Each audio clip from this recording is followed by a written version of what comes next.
बहुत ध्यान से करना होता है कि ज़्यादा ना मार दे इस तरह से।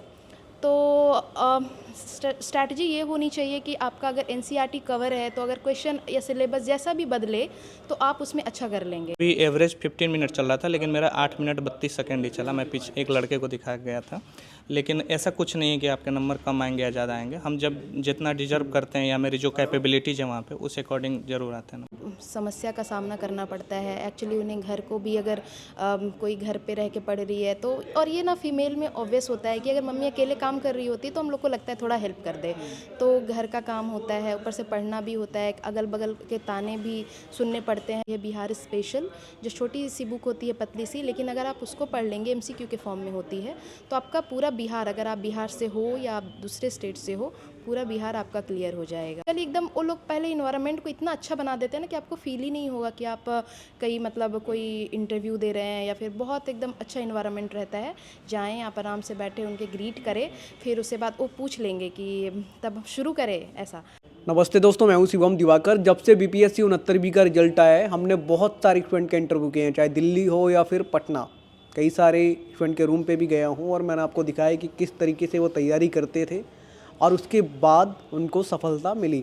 अभी हमारे साथ में दो हमारे खास मेहमान हैं और इन्होंने भी बीपीएससी 69वीं में सफलता हासिल की है। सबसे पहले मैम, आपको बहुत बहुत बधाई। Thank you. वैसे मेरा सिलेक्शन 69th में नहीं 68th में हुआ है। अच्छा, तो आज ये जो सम्मान समारोह हुआ है, इसमें आपका फिर से बुलाया गया था क्या? हाँ, कंबाइंड था 68th और 69th का। ओके, तो भी आपको बहुत बहुत बधाई। Thank you so much. Sir, मैं आपसे जानना चाहूँगा, आपका 69वीं में ही हुआ था। क्या नाम है आपका और आप कहाँ से हैं? मैं अभिषेक दुबे मेरा नाम है। मैं सीवान जिला से बिलोंग करता हूँ। आपको बहुत बहुत बधाई। Thank you sir. आपका 69वीं में हुआ है? जी, 69वीं में मेरा रेवेन्यू ऑफिसर पोस्ट पे हुआ। कितना रैंक आपका है? 153। मैम, आपका 68वीं में कितना था? 244। आप बिहार में कहाँ से हैं? और नवादा जिला। और आप कहाँ से हैं सर? मैं सीवान जिला, गुठनी और नेपुरा मेरे गांव के नाम। मैं आप लोगों से वही सवाल जानना चाहूँगा, अक्सर जो आपके भी पहले कभी ना कहीं भी रहे होंगे तैयारी के दौरान, तो प्रीलिम्स के लिए क्या आपकी रणनीति रहती थी उस टाइम तैयारी के दौरान? देखिए, बेसिकली जब 68 हम लोग दे रहे थे तो उस समय थोड़ा सा पैटर्न चेंज हुआ था। लाइक आपका जो है निगेटिव मार्किंग आया था, और ऊपर से जो ऑप्शंस, अब तो खैर 1/3 निगेटिव मार्किंग है, लेकिन 68 में 1/4 निगेटिव मार्किंग था। तो बेसिकली जब निगेटिव मार्किंग होता है तो जब क्वेश्चन सॉल्व करते हैं तो बहुत ध्यान से करना होता है कि ज़्यादा ना मार दे इस तरह से। तो स्ट्रैटेजी ये होनी चाहिए कि आपका अगर एनसीईआरटी कवर है तो अगर क्वेश्चन या सिलेबस जैसा भी बदले तो आप उसमें अच्छा कर लेंगे। और बेसिकली करंट अफेयर्स पे ज़्यादा फोकस होना चाहिए। अगर हम बीपीएससी का देखें तो 150 क्वेश्चंस होते हैं, जिसमें 30 क्वेश्चन साइंस से होते हैं, 30 क्वेश्चंस करंट अफेयर्स से होते हैं, मॉडर्न हिस्ट्री का वेटेज ज़्यादा होता है, और 10 क्वेश्चंस आपके मैथ्स मतलब रीजनिंग मैथ्स होते हैं। तो इसमें मेन फोकस आपका करंट अफेयर्स, मॉडर्न हिस्ट्री और बिहार स्पेशल और साइंस होना चाहिए। अगर आप इतना अच्छे से कर लेते हैं तो आप प्रीलिम्स में अच्छा कर लेंगे। ओके, आपसे जानना चाहूँगा सर कि मेंस के लिए आप बताइए, क्योंकि बहुत सारे स्टूडेंट ऐसे होते हैं प्रीलिम्स क्वालिफाई कर लेते हैं और कहीं ना कहीं अटक जाते हैं और फिर काफ़ी निराश हो जाते हैं। क्या क्या गलतियाँ नहीं करनी चाहिए? ओके, तो जैसा कि पिछले 2 साल से सिलेबस चेंज हो गया है, तो ऑप्शनल अभी हटा करके उसके जगह पे ऐसे कर दिया गया है। तो ऑप्शनल तो अभी क्वालिफाइंग हो गया है, तो अपना जो भी ऑप्शनल था, इतना पहले जो कोई पढ़ लिया हो या अभी भी पढ़ रहा हो, तो ऑब्जेक्टिव क्वेश्चन 100 में 40 उसमें सही करने होते हैं, तो उस पर कम समय दे सकते हैं थोड़ा। और उसके जगह पे जो अभी ऑप्शनल के जैसे नंबर जिसमें ला सकते हैं, जो ऐसे 300 नंबर का हो गया है, खास करके जो उसमें तीसरा सेक्शन है वो बिहार से रिलेटेड उसमें फ्रेज आएंगे, तो उस पर हम ध्यान दे सकते हैं कि कैसे उसको हिंदी में मीनिंग समझ के और उसी इंटेंसिटी के साथ, जैसे कि पहले 2 एस्से हम लिख रखे हैं, उसी इंटेंसिटी के साथ तीसरा एस्से लिखें। जैसे कि मेरा इस बार एस्से में 183 मार्क्स आया था, तो मैंने उस थर्ड वाले सेक्शन पे ज़्यादा फोकस किया था रेदर देन, मतलब पहले 2 पे तो ऑब्वियसली किया ही था, लेकिन तीसरा सेक्शन मुझे लग रहा था कि ज़्यादा पीछे ना हो जाए, तो मैंने उस पर ज़्यादा मेहनत किया।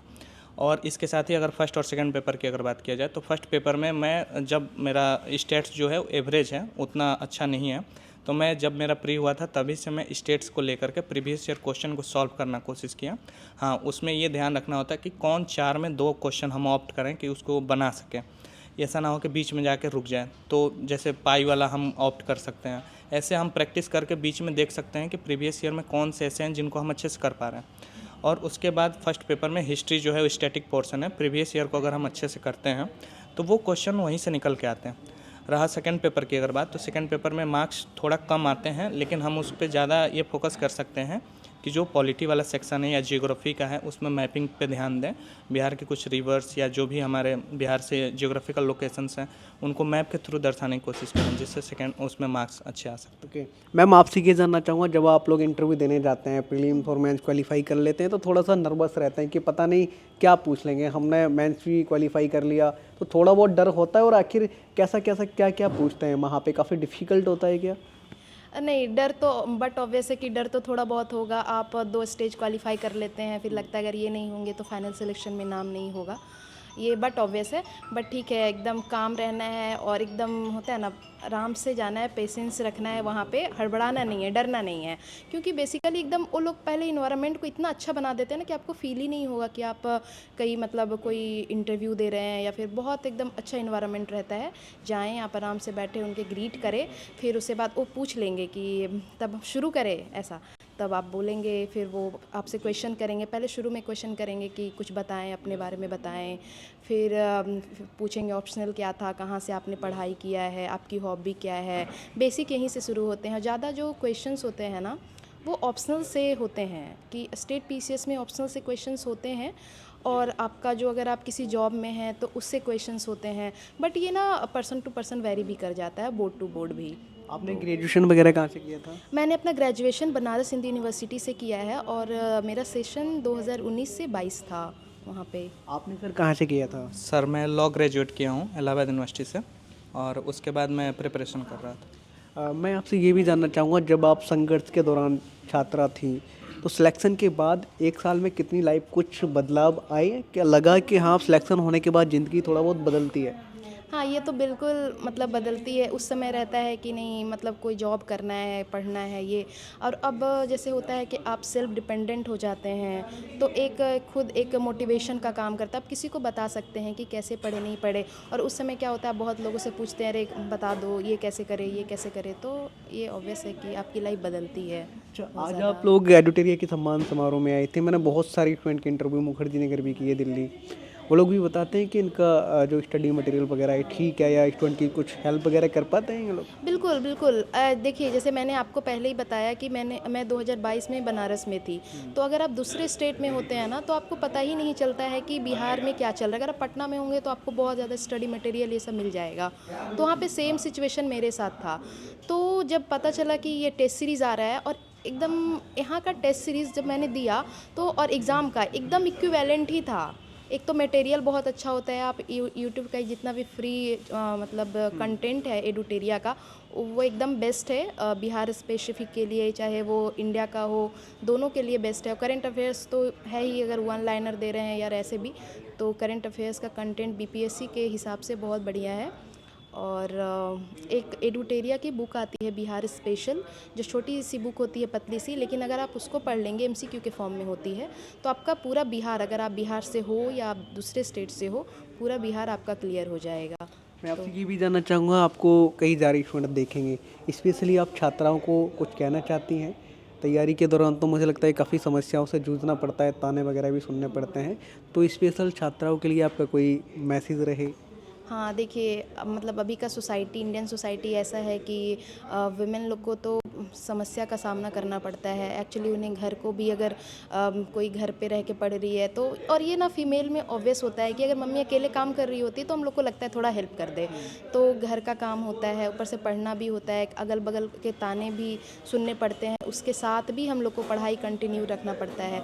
लेकिन यही है कि कहते हैं ना, वुमेन में बहुत ज़्यादा धैर्यता होती है, और एक तरीके से ठीक है, कभी कभी तानों को इग्नोर करना चाहिए, और जो मेरा लक्ष्य है, हमारा लक्ष्य है, उसके प्रति हमेशा जो है मतलब पॉजिटिविटी के साथ आगे बढ़ते रहना चाहिए। आपने यूपीएससी का भी कोई अटेम्प्ट दिया था? नहीं, अभी तक तो मैंने नहीं दिया है, लेकिन मेरी इच्छा है कि मैं उसे दूँ, तो थोड़ा बहुत पढ़ने की कोशिश करती हूँ। बट ये हो जाता है कि जॉब के साथ थोड़ी मुश्किलें हैं, बट ठीक है, मैं कोशिश करूँगी। सर आप बताइए, आपने भी यूपीएससी का कोई अटेम्प्ट वगैरह दिया है? क्योंकि अगर आप गांधी विहार मुखर्जी नगर के पास किताबी रंग बिरंगी दुनिया में रहते हैं तो उससे बचे नहीं होंगे मुझे लगता है। नहीं, मैं इस बार यूपीएससी सीएससी का मेंस लिखा था, लेकिन इस बार मेंस मेरा क्वालिफाई नहीं हो पाया। मैं इस बार फिर से कोशिश करूँगा देने के लिए। मैंने कई सारे टॉपर्स के इंटरव्यू किए हैं दिल्ली में भी, तो वो लोग एडुटोरिया का नाम कई बार लेते हैं। आपको लगता है सफलता में कुछ सही से ये लोग करवा पाते हैं या फिर कुछ सहयोग रहता है? जी सर, जैसा आप कह रहे हैं इसके हैं जो करंट अफेयर्स हैं, उस जैसा कि मैम भी बता रहे थे, तो वो मैंने लेकर के पढ़ा था, क्योंकि मैं कोचिंग मतलब मेरे पास उतने पैसे थे नहीं मैं कोचिंग अटेंड कर पाऊँ। लेकिन जो इनके करंट वाले मटेरियल है खास करके उसको मैंने काफ़ी अच्छे से पढ़ा और काफ़ी हेल्पफुल होता है वो तैयारी के दौरान।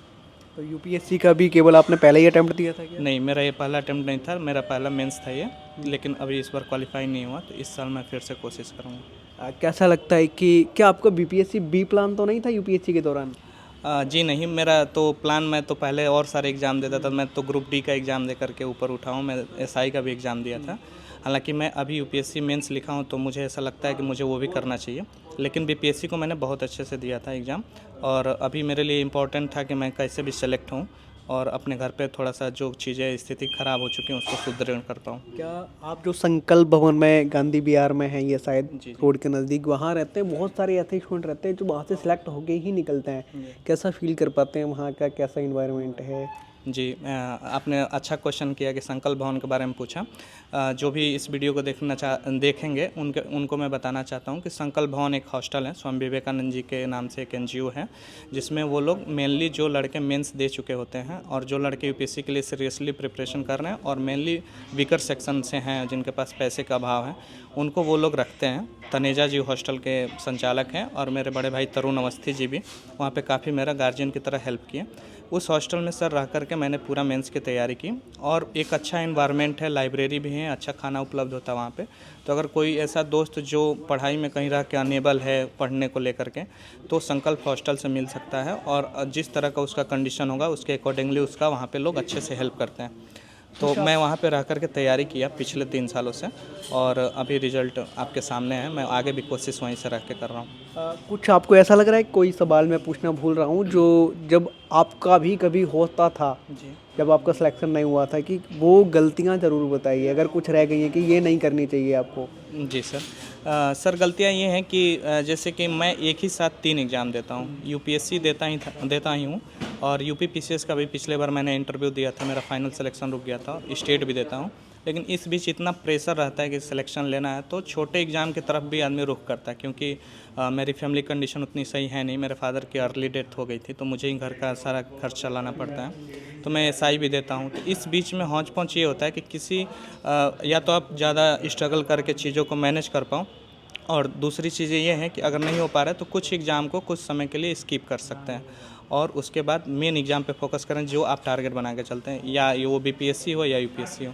लेकिन मैंने साथ में लेकर चला सबको, और अभी इस बार मैं फॉर्चुनेटली या जो भी कहें अपना मेहनत और भगवान की कृपा से मैं सेलेक्ट हो पाया हूँ इसमें, और मुझे बहुत अच्छा लग रहा है। और मैं अभी यूपीएससी इस बार फिर से अच्छे से अटेम्प्ट देना चाहूँगा। मैम आप बताइए, क्या आपको लगता है कि कोई सवाल मैं पूछना भूल रहा हूँ और अधिकतर स्टूडेंट वो गलतियाँ कर देते हैं, तो वो ज़रूर बताइए ताकि उनसे ना हो, उनका समय बच पाए?